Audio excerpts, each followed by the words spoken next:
the name of the game is not facing the darkness or even overcoming it. The name of the game is transcending it. Good morning, everyone, once again. And once again, happy Diwali to all of you. Diwali is a bit of a mysterious festival. It's, there's about 20 major festivals in India, each of which a large set of people, maybe 250 million people at least, feel should be a national holiday. So there's about 20 of them, and then if you add the minor ones, the total comes to about 50. Now, among all of these festivals, Diwali is a bit of a mystery, and I want to tell you 3 different mysteries about it because they all come together and actually in a very profound way relate to the tale of the prodigal son and give us a very practical way of finding life's difficulties. So that's kind of the promise of my talk, so to speak. So let's see if we can unpack all of these one by one. First is, it's a little bit of Festival 101 for you. That is, Indian festivals are not only celebrated on a given day, but there is a specific time interval that it's celebrated. So tomorrow is the main festival of Diwali, and there is a 2-hour, 24-minute time interval within which there is a 48-minute sub-interval that it's celebrated. You can Google this. All these things are easily available, and for those of you Indians that are listening or others that are aware of such things, the time interval, the 2-hour, 24-minute, is called a kala. And the 48-minute sub-interval is called a muhurta. And if you ever received an Indian wedding invitation, they'll say the muhurta is at this time, don't miss it. They are referring to a 48-minute interval where the wedding has to take place during that time, otherwise there will be consequences. Now, coming back to Diwali, this 2-hour, 24-minute interval tomorrow is called Pradosha. Each of them has a name. This one is called Pradosha. And it's generally an inauspicious time. It's considered the darkest time of the day. It comes a little bit after sunset. And tomorrow, of course, is the new moon day, and so it's the darkest time of the month. And this month, this lunar month, is considered the darkest time of the year. So you have in the darkest hour of the year Diwali, which is the festival of lights.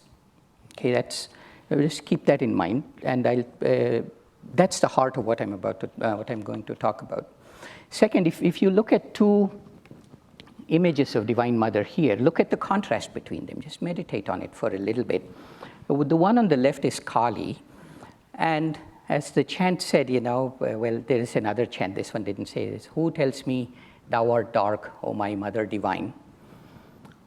That representation of destruction and blood and so on is saying that this is the form of divine, the most prayer-worthy form of Divine Mother is the one that can get rid of the bad tendencies within us. So when you look at her not in terms of one that destroys whatever, instead say that one that eliminates darkness from me, then she assumes a different aspect. Now, the one on the right is Lakshmi, and look at how completely different she is. The traditional prayer to Lakshmi, if you're in a traditional Indian household, the traditional prayer is Namastestu Mahamaye Shripite Karapujite Shankachakra Gadhapadme Mahalakshmi Namostute. And it means, I bow to you, the great owner of delusions. Mahamaya means Maha is big, Maya is delusion. That you are the originator of delusion. And you are sitting on the right-hand side of God. It's not called right-hand side, it's called Shripita, which means the chair next to God. And you, Lakshmi, when I follow your Maya back to its origins, then you lead me to light. And therefore, she is depicted as the deity of prosperity. So she affirms light, Lakshmi, and Kali affirms the absence of darkness and light on the darkest hour, the darkest month of the year. So keep that second aspect in mind. And the third one is Diwali is often translated as Festival of Lights, but the word actually comes from Sanskrit Deepavali, and that means a line of lights. Okay, just like the line of lights here, just look at that line of lights. It's why line of lights? Say it's the darkest hour and you want to lighten it, you could light a big floodlight, which we have lit here. It's a bunch of light shining down on me. But the problem with this light is it casts shadows. Okay, it doesn't eliminate darkness, it just highlights some parts and therefore enhances darkness in other parts. It's the outer light. The line of lights, in India, what literally happens is every windowsill, every lintel, along the floor, next to the wall, every corner, every threshold has a line of lamps like this. And the idea, the prescription in the Shastras say that put so many lights that there is no shadow. That can only come from the inside, right? It's not one great big light shining from the outside. So Diwali is not, it doesn't so much celebrate light, but it affirms in the strongest possible terms the absence of darkness. Okay? And it's the strongest possible terms because it's done in the darkest hour of the year. So far, I still haven't given you any explanation. I've just highlighted the paradox for you. Okay, so now the second part. Darkness, of course, in a cosmic sense, refers to Maya, delusion, Satan, ignorance, whatever you want to call it.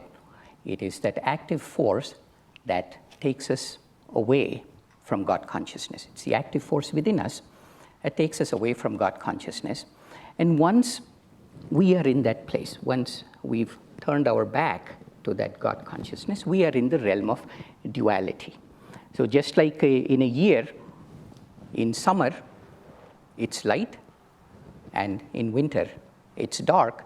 Life, too, goes through the same light and dark periods. And so Diwali is saying, what do you do when your life in the world of duality is in a dark period?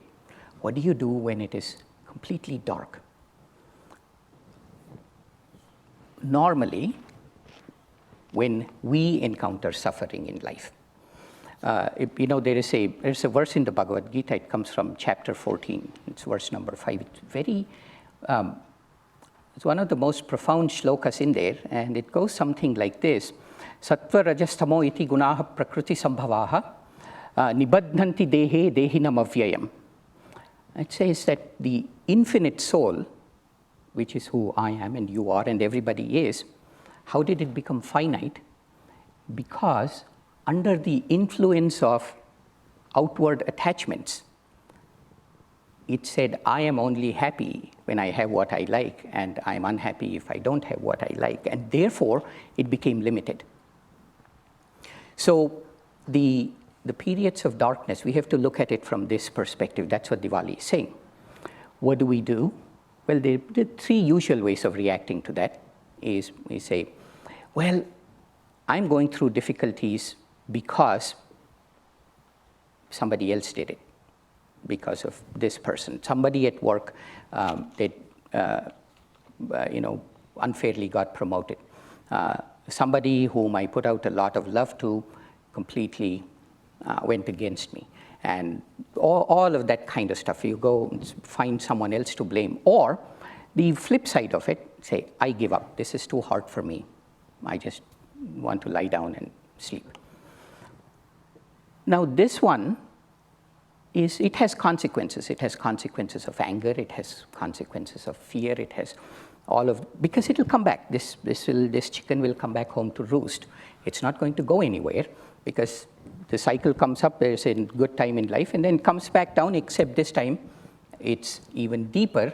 And since we've all lived many lifetimes, that's what we call karmic bomb. Something comes up and but it's so overwhelming because it has these years of outward blame and victimhood and so on associated with it. Not enough energy has been put into it. Now, the second way is the Kshatriya way. It's the warrior way. Say, do or die.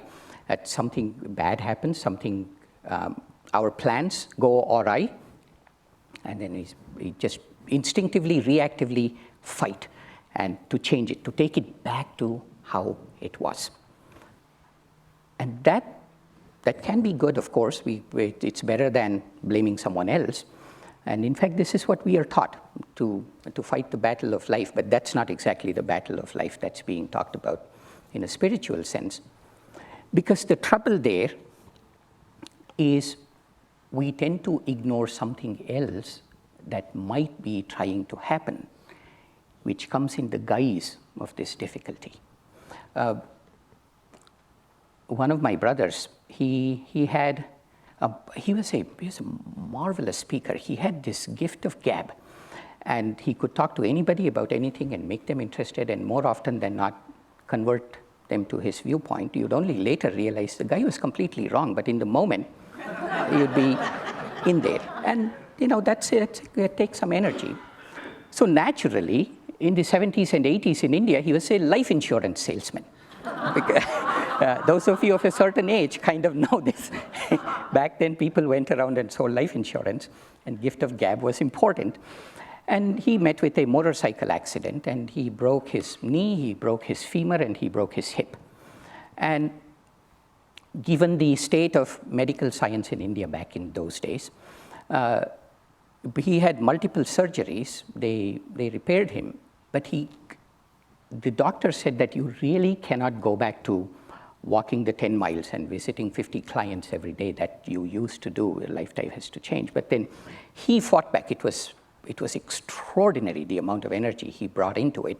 Now, I was there in the room when he was being given physical therapy. There was excruciating pain, and then he just plowed through this and then walked 10 miles. For some reason, that was his goal, to walk 10 miles. Then he did that. Well, a year later, he injured his spine, and then he had to have a surgery for it. And then he kept fighting. But then in the midst, the more bedridden he became, he began to tell us stories, because he had nothing else to do.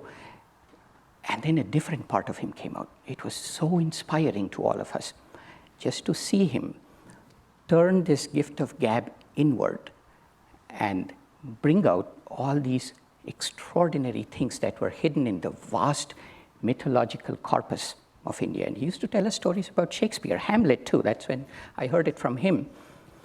And then he told me several times that this accident was one of the gifts that I had, because without that, I wouldn't be open to this other possibility. I was enamored of my abilities as a life insurance salesman. He was pretty good too. So when troubles come, it's worth asking what is trying to happen here. Almost invariably, and looked at it the right way, it does take us closer to our destiny, swadharma, what we are supposed to do, which works out our karmas better. Almost always that is there. So remember, I said there are three ways. The first way is that be drawn into the negativity, but the second way is go in fighting, but also step back. This is the higher octave of this second way, and say, what is trying to happen here? But this too, unless God is there at all moments, this too can lead to pitfalls, because it might take you to a higher plane of happiness, but that still would be in the world of duality. So the third way, and this is the Diwali way, this is where all these paradoxes hopefully will come together and show us the light, so to speak. What if we looked at the darkest hour, our darkest hour, and ask the question, what if this were not a problem? What if this were not a problem? Just think about that for a moment, that whatever the big cross that you are bearing right this moment, I have a couple that I'm bearing right now, and I asked this question to myself yesterday. I've been asking it for a while, but yesterday I asked it, and it was an interesting experience. What if this were not a problem, whatever that is. Is that even possible? Can you, am I just speaking, what do they say? Speak out of the side of my mouth? Is that what? Yeah. I'm just speaking out of the side of my mouth. Well, there is a very interesting episode in the autobiography of a yogi. So Yogananda he has boarded this steamship called the City of Sparta. It's going from Bombay to Boston. And I looked up the route through which it goes. It goes across the Arabian Sea into the Red Sea at the port in Yemen called Aden, and then across the Suez Canal, through the Mediterranean, through the Pillars of Hercules, into the Atlantic, goes into the North Atlantic, and then kind of comes around to Boston. There are many ports of call along the way, and it's not one of those cruise ships or even the Titanic kind of luxury place so it had its hardships. And it took 4 months to complete this journey. And so 4 months is a long time, long enough to build a community, long enough to create gossip, long enough to do all kinds of things. In there, word spread around that there was this Swami from India, and so they wanted to hear him talk. So they approached him, and I'm going to read this for you from the autobiography of a yogi. So he says, Swami Yogananda, one of the people said, he said, with the first of many quaint pronunciations by which I was later to hear my name spoken by the Americans. Please favor the passengers with a lecture next Thursday night. So at most, he must have gotten a week's notice, most likely 3 or 4 days' notice. I think we would all benefit from a talk on the battle of life and how to face it. Now, this is fine. We assume Yogananda to be able to just stand up here and give us all a life-transforming lecture. But his own reality, as he puts it at the time, was different. So here's what he says. Alas, I had to fight the battle of my own life. I discovered on Wednesday, so this is one day before, anybody that's given a lecture will know exactly what this means. Desperately trying to organize my ideas into a lecture in English, I finally abandoned all preparations. My thoughts refused any cooperation with the laws of English grammar. Now, where he's going with this is, it's the following. He grew up in a time where he was surrounded by English. Okay, this is my experience too, so I can speak with some authority on this topic. You would have a very, very good English vocabulary because you've read all kinds of books. You have, that's all you do. You've read all kinds of books, and you would have written long essays, or you could write a book in English, but you would have never spoken it or never heard it being spoken. That's a very tricky situation to be in. In the privacy of your mind, you can express yourself in an unnatural way in English. But when it comes to speaking, you really don't know. I still face this problem. You come up here and do I say, good morning, everyone? Or do you say, good morning, hi, hello? I don't know because, now I do. I've been here 30 years, but when I first came, I didn't know because I've never heard it spoken. And those intonations, I still don't know whether I use a big word or a small word. I don't have a good sense of it. Now, in Yogananda's time, so this is where he found himself. So refused any cooperation with the laws of English grammar. So he just left it. He's got this speech to give tomorrow. And then he goes up there, and I appeared before my Thursday audience in the salon of the steamer. No eloquence rose to my lips. So he's standing here. And speechlessly, I stood before the assemblage. After enduring the contest for 10 minutes, so imagine that he's standing here, a master filled with ideas and the vocabulary to carry it off. but the loss of, he just doesn't know how to speak it.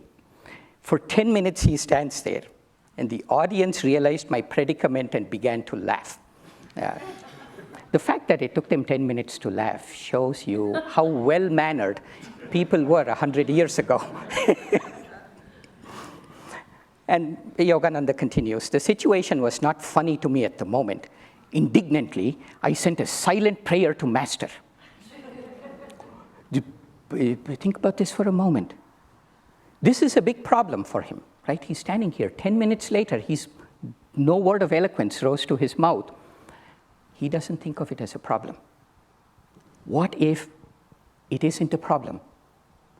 Then watch what happens next, because he's standing here. It's, oh, good God, what did I get myself into? How could I ever speak? None of that. He's just standing there saying, Gurudeva, you promised me that I'd be able to speak English. That was one of his preconditions.